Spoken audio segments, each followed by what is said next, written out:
Welcome to the Kentucky History Channel, where we strive to bring you all the Kentucky history content you want and you deserve.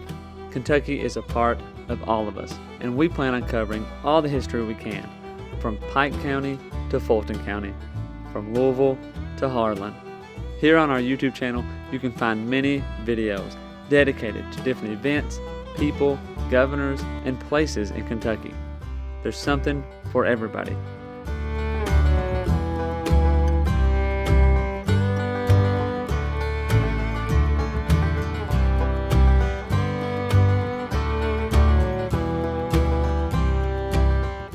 While you're here, if you like the channel, hit the subscribe button and the notification button so you get notified anytime new Kentucky history is available. And if you want to support the channel, we have a Patreon page as well, or patreon.com/KYHistoryPod. Welcome back to the Kentucky History Podcast. I'm your host, Jameson Cable, and I'm here ready to bring you some more great Kentucky history. This time we're going to be talking about Breckinridge County, and we're excited to have Meredith Dubree with us, who is the Executive Director of the Breckinridge County United Economic Development. Meredith, how you doing? I'm doing great, Joseph. Thank you so much for inviting me to be on your show. Well, thank you for joining us. We talked a little bit about Breckinridge County history back at the Fraser event at the Fraser History Museum. And you had a lot to say then, but I was like, hey, well, hold on. Let's wait and do a podcast. For the pod, yeah. Thank you for joining us. The big question I always try to ask our guests is, tell us a little bit about yourself and your Kentucky connection.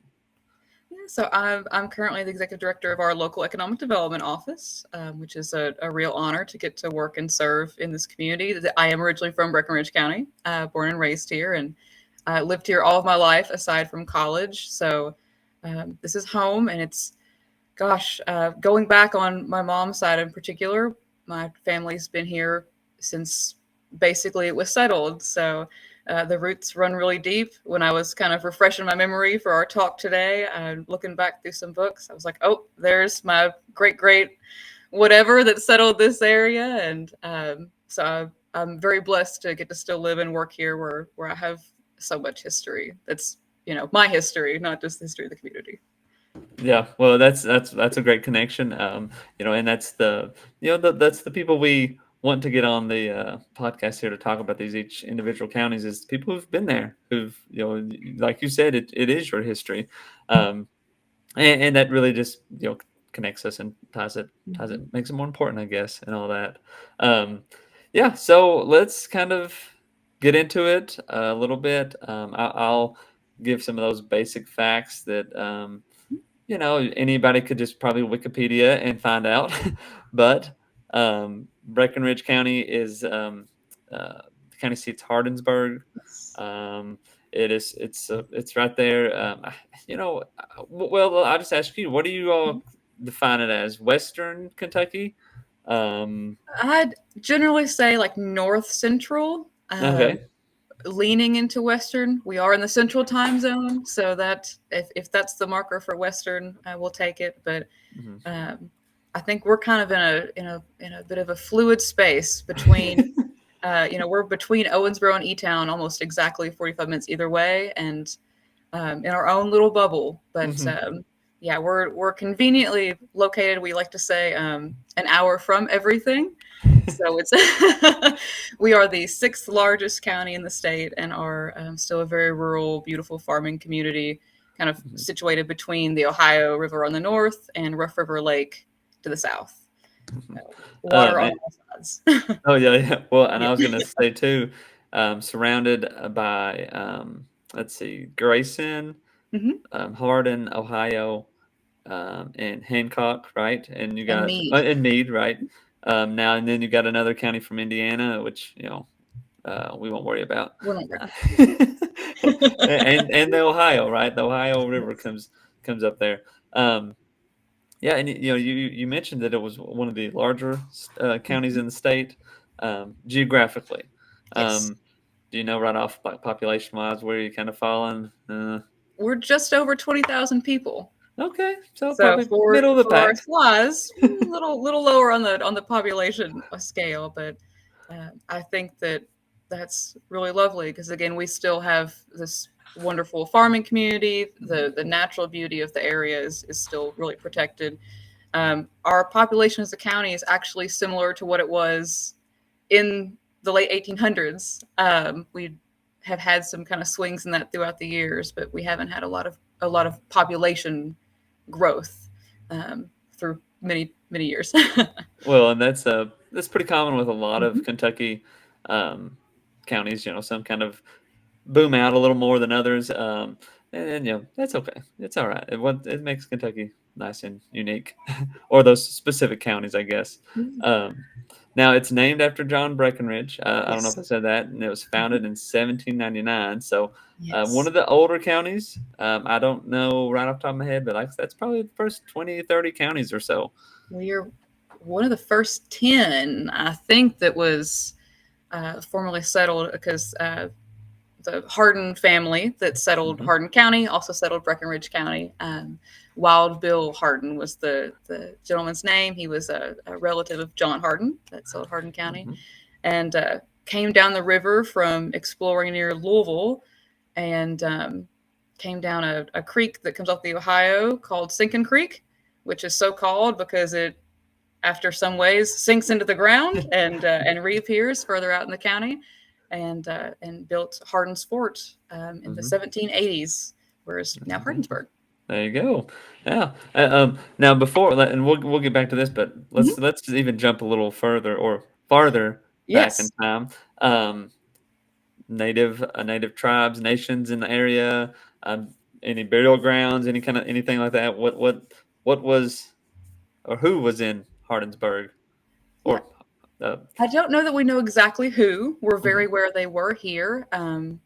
We have and are very blessed to have this documented in some books, some amazing petroglyphs around the county that are at least 3,000 years old is the supposed age on those, which shouts to there's a book called Rock Art of Kentucky that I highly recommend for people that are interested in these kind of things. But we have three sites around the county where we have bird tracks or the concentric circles that are carved into rock faces and kind of show us that presence of very very early native populations. Um, Later on, besides that, we don't know much, except that, of course, there were some violent confrontations mhm. during the settlement of the county, but we don't have a lot of details, at least to my knowledge, about who exactly those folks were.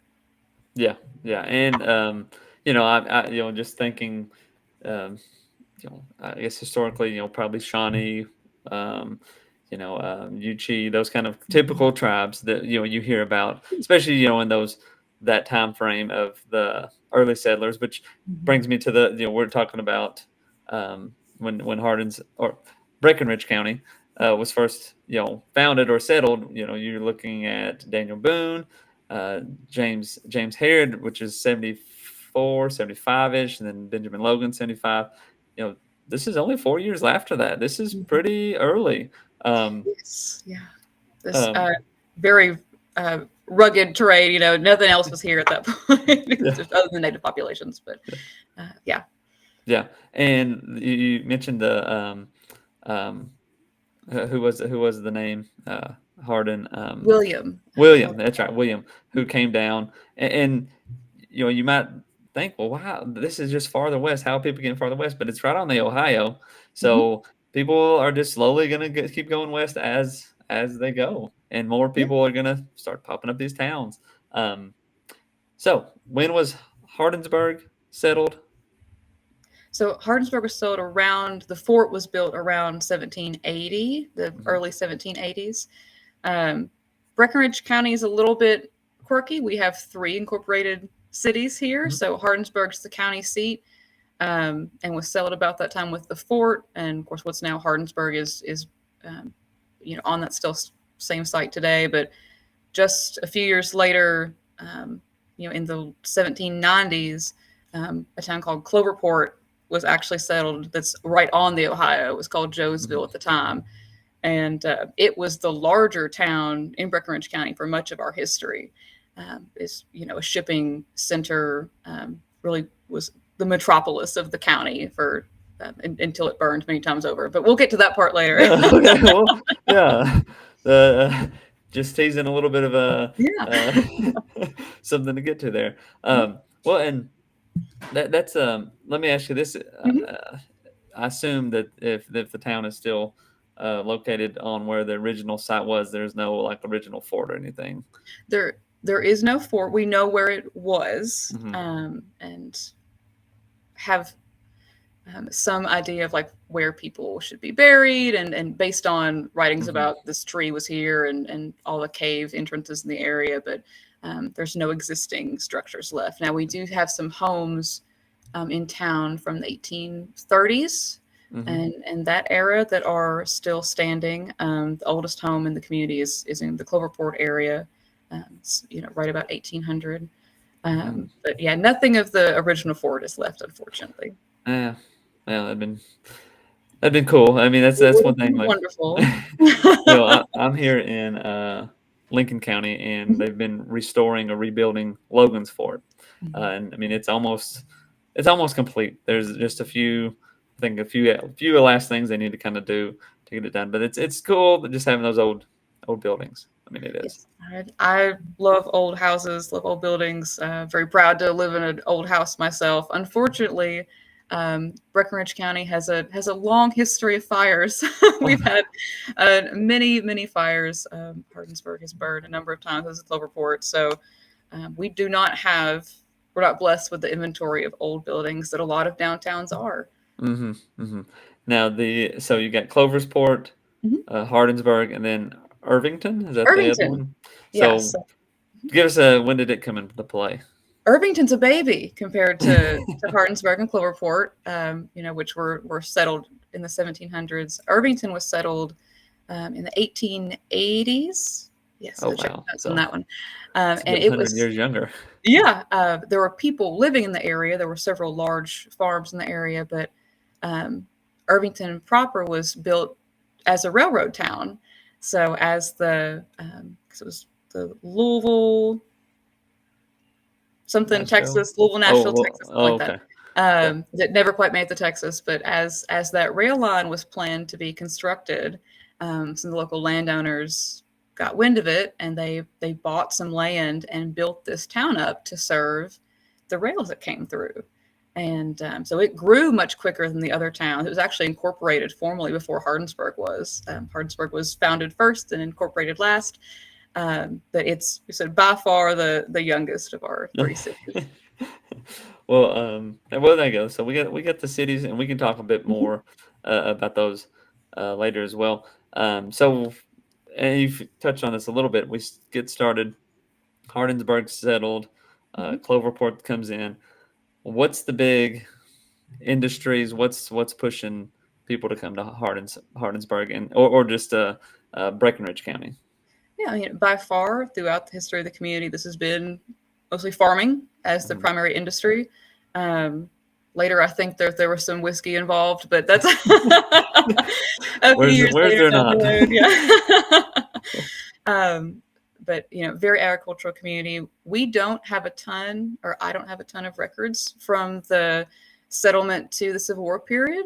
We Hmm. lost a lot of that in the burning of our courthouse. And but we do know, particularly in Cloverport and in some little communities dotting the Ohio that are largely not still there anymore, we have the rise of some larger plantations and those estates, and of shipping and things kind of that being the primary business in the county is just moving people and goods down the river.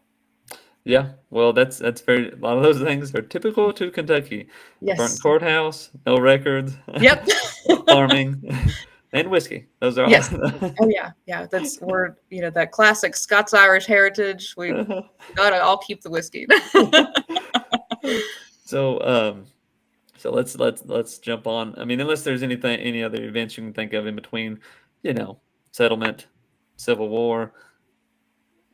It was all peaceful during the Civil War, no problems. No, of course not. I think that Kentucky is, or Breckinridge County is again like a lot of Kentucky in that we um, didn't have as much strife, in terms of battles, but had a lot of internal strife and had the kind of divisions among the population of people falling for different sides. Um, and there are some great family stories that I love to, not my family, but stories of families in the community I love to tell that I think are really emblematic of that. So Breckinridge County leaned predominantly towards the Union, but had pockets of Confederate sympathy. Cloverport was one. There's a town called or a community called Bewleyville that's said to be one. But I think one of the kind of best representations of our Civil War history is a gentleman named Joseph Holt, whose home is still here in the community today. It's one of our kind of premier tourist attractions and big, beautiful old home. But the Holt family settled down from Stephensport, which is where there used to be a ferry coming into the community. Between there and Cloverport, has a farm on the river, built by slaves, obviously had slaves on the property. But Judge Holt was a close personal friend of Lincoln's. He was in the cabinet for President Buchanan and then went on to serve under President Lincoln as the Judge Advocate General of the United States military. Oh, okay. And so, but he was, so they say, kind of critical in keeping Kentucky in the Union and fought to keep Kentucky from seceding, all the while his family were ardent Confederates. And and so, I think that family is so representative of how many community or many people in our community were at the time. That you had the divisions among the family, and Judge Holt went on actually following the war to prosecute the case against the Lincoln assassination conspirators. Oh, wow. And preside over the trial of Mary Surratt and of the others involved in that. But yeah, again, one of the people critical to keeping us part of the Union, while his family is all about very ardent slave owners and very involved in the Confederacy. Yeah, well, and that I didn't know about this connection as well, but I mean, I'm obviously a little biased, but Kentucky's history is so connected in many ways that, I mean, literally, you got people that were in the cabinet with the president and those in that during that time period and during strategically during the war as well. But I'm a little biased, but that's okay. Yeah. Yeah, and one of my favorite contemporary era stories, very similarly of somebody like being a Union supporter in a kind of Confederate hotbed, is a gentleman named Eli Murray, who's a native of Cloverport. He went on to be, I'm going to try to get his title correct. He was a brigadier general, I believe. I've got notes, but I can't find it. But sounds good. Yeah, close enough. He was enlisted in the Union Army at 17 and went on to great acclaim. He was very well liked by his men, and the story goes that after the Battle of Murfreesboro, his men had all contributed to gift him this German-made sword that he carried from that point on. And when he was on leave at Cloverport at some time, the Confederate guerrillas were trying to search for him, and he hid under a church for 3 days. And there's all that. But and he had this long career after the Civil War. He made it through and went on to be the territorial governor of Utah later in life, and was famous for barring the election to Congress of one of the first congressional delegates of Utah, who was a Mormon polygamist. And that ended up leading to polygamy being considered a felony. So he had a storied career after his Civil War service. But my favorite story about him is that he was at the hotel here in Hardinsburg when they found out that the war was over. And he took his uniform and his sword and gave them to the clerk and walked out. Wow. And in the 1930s, one of his grandsons just stopped into Hardinsburg and was passing through and gave his name. And the clerk at the hotel was like, "Are you any kin to Eli Murray?" And he said yes. And they came back and brought him the uniform and sword that they had kept the whole time. But, he had such a distaste for the war that so the second it was over, he just put those things away, walked out, never want to see them again. But they were later returned to the family, and then we know that because they were sold at auction a couple years ago, and we got to learn about that. So a couple. Yeah, just a little. So that's one of my personal favorite Breck County stories. Wow, that's really interesting. Or just you see these things all the time in history where things just happen and these dots connect, and it's like, wow, his Yeah, what did you say it was his great grandson or the grandson, I his believe. grandson? Wow, and this hey here's the stuff we've been holding it here, Yeah, which and again, considering all the fires, it's a miracle it was still yeah, there. that's what I say. Hats off that it was able to stay there and not get Yes. taken or Yeah. anything like that. Wow. Yeah. And Speaking of fires, yes, did somebody come and burn down the courthouse? they sure did. In 1865, Confederate guerrillas burned our courthouse. And we are currently on our fourth courthouse. That Hey, was the second courthouse, I believe, that was burned at that time. was Um, well. Let's back up. The first one, was it intentional or accidental? Don't who know. knows? I'm I'm not sure. I'm guessing accidental. We're just horribly unlucky with with our poor downtown buildings, but yeah, their guerrillas did burn it in 1865, and then there were a couple of skirmishes in and around Hardinsburg, but there was no major Mhm, battle or anything in the area, and all of those things, to my knowledge, happened right as the war was ending. mhm. Um, yeah. Yeah. Well. So do you know? Do they know who burnt the courthouse? Yes, let me reference very quickly You're good. to make sure that I get this correct.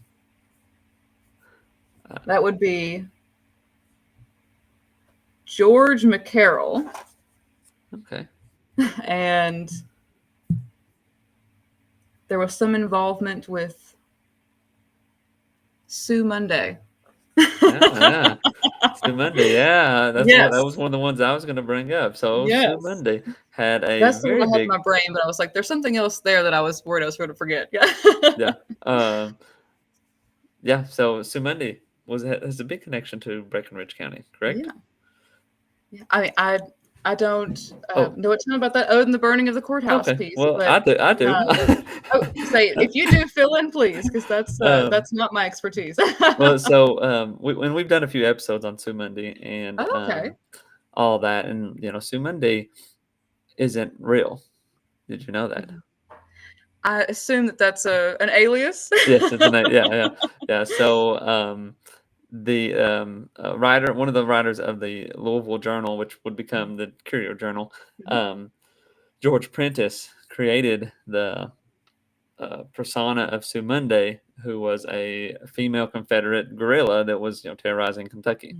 Um, and some of the things are considered that he just kind of made up, but the real Sue Monday was Jerome Clark, who was captured in uh, Breckinridge County and in a Yes, barn, I believe.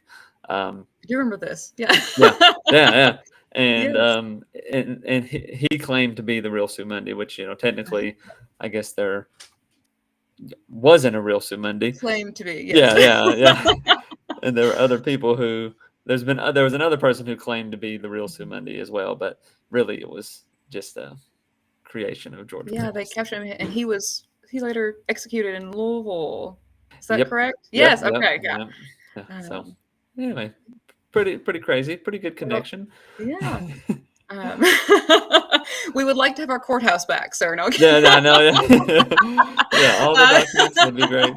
Yeah. So yeah, but no, I did not have all that put together, but Well, that's very all right. cool. Yeah. Um, so after Civil War, and again, a lot of, I mean, very similar to Kentucky history. You have some skirmishes, nothing big, no big battles or anything like that. Um, what came because the time periods that everybody wants to talk about in Kentucky are founding, Civil War, Mhm, and then like 1940s, 1930s. Like they want to get into the coal stuff. mhm. So after Civil War to say 1900s, what are we looking at? More farming? More fun, but we have some very interesting things going on at that time as well, including whiskey. But before it was sadly outlawed and not quite ever revitalized in the area. we're working on it. But I think that much of our history, again, like much of Kentucky, our natural resources are really what has defined us. And one of the things that we have here was a spring where people came to take the waters. All right. And so for several years, one of the most prominent things in Breckinridge County was the Tar Springs Resort, which in Okay. the post-war actually was started prior to the war, but in the post-war period continued to be those places where the fashionable would come to take the waters, and Mhm. kind of built this community up around it. Um, it later, I think, was closed in the 1890s and is now a privately owned family farm and home. But Mhm. um, that was certainly one of our inter between Civil War and the World War's claims to fame. Yeah. Um, and it's uh, on the site of this Tar Springs is one of the places where we have the petroglyphs and Native American evidence that I mentioned earlier. So Uh-huh. there's, um, kind of this idea that I love of, like, these historic people also were aware that the area had this funny, very stinky water. um, if I think it's hilarious, when folks go today to these places that still have the sulfur water, and the place is like, oh, people were crazy to want to seek that out for medicinal value. It smells horrible, but definitely a big part of our history in that time. The other one continuing to be with Cloverport, and so much of the shipping going on from that area. Um, we have a channel coal oil um, mine that start on the boundary of Breckinridge and Hancock counties, called the Victoria Mines. And the coal that was exported out of that mine was used to fire the first electric lights in Buckingham Palace, which is how Oh it got well. the name Victoria Coal Mine. It Oh. was shipped broadly overseas, and not just overseas, it was used many places, but that's Yeah. Yeah. what it became known for, was its use in Buckingham Palace. Wow. Well, Yeah. that's a royal distinction there. Yeah. No. Yeah. And Victoria, and we have so many of these little towns that were like little boom towns that, around a mine, around a spring, kind of Hmm. became, had these big buildings come up, and the saloons and all that. But as the resource was tapped, or people moved on to different things, the towns have, kind of Gone been, away or yeah, just gone away. Um, Big Spring's one that on the Nova Saloon I always like to note. Big Spring is where Breckinridge, Meade, and Hardin counties all meet. It's uh-huh. where some of the first settlement in the area was, and some of these skirmishes in the early days of settlement happened. But Breckinridge County went dry for many years while Meade County was still wet. And this was kind of known as like a rowdy area, lots of caution through there. So one of the saloons, when the lines were redrawn for the counties, was split, where part of it was in Breck and part of it was in Meade. So they had to Oh. pick up and move the bar part into the other half of the building, so that Wow. they could continue their operations in Mhm. the same building, but in two different counties. Well, that's funny because back, probably around the same time, whenever the county started going wet and dry Mhm. in Rockcastle County, there was the river, Rockcastle River, um, like there was like a what would you call it, like a boat bar or something like that, that was right there on the river, and everybody would get their drinks and all that. Well, then Rockcastle went dry, so they just pretty much had to move the boat over to Mhm. the bank of Laurel County, so it was good. Everything was Luckily, good. it was a boat, very Yeah. very easily transportable. Yeah. So Oh yeah, goodness. yeah. Yeah. That's interesting. Now, um, you were not, regionally, Mhm. Breckinridge County. It does. I mean, it doesn't. It still would be kind of knobs, or it doesn't really get. It's not far enough west to be in the western coal fields, really, is it? No, and so that we don't have a Or lot of other coal in there except for this mine. It's kind of yeah. funny history, and um, but no, we're not quite that far west. Yeah, well, that's what I was thinking. And so, and do y'all, I guess, fall into the Pennyroyal region, I guess, or I know this is geography. That's but I'm not sure what we are. We're that's what I good and would think. hilly. Well, yeah. Um, we're whatever, good and hilly, and all cut up by too many creeks. So if yeah. you're looking for cliffs and a lot of creeks, we got you covered. Gotcha. There you go. Well, that works. We're going to pause right there with our discussion about Breckinridge County history with Meredith Dubree. Thank you for listening, and we'll see you next time. Welcome to the Kentucky History Channel, where we strive to bring you all the Kentucky history content you want and you deserve. Kentucky is a part of all of us, and we plan on covering all the history we can, from Pike County to Fulton County, from Louisville to Harlan. Here on our YouTube channel, you can find many videos dedicated to different events, people, governors, and places in Kentucky. There's something for everybody.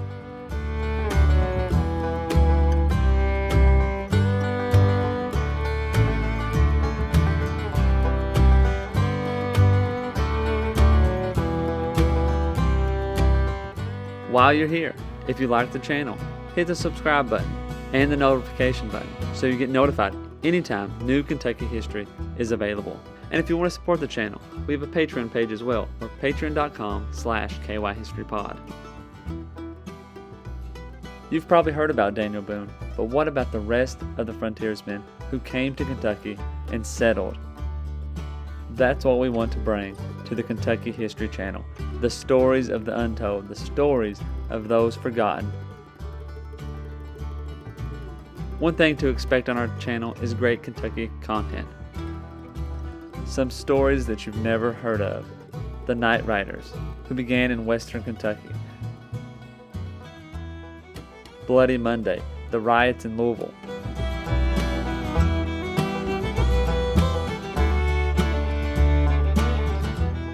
The assassination of Governor Goebel, the only governor ever assassinated in the United States. Stories from all over Kentucky, stories that are unforgettable once you've heard them. You can find out who counties in Kentucky are named after and how your county got started. From beginning to end, we plan to document every county in Kentucky, all 120. Reach out to us on all of our social media platforms. Twitter, Facebook, and Instagram, and also leave a comment on one of our YouTube videos. You can also check out our podcast episodes. You can subscribe to our podcast on Apple Podcasts, Spotify, iHeartRadio, and many more.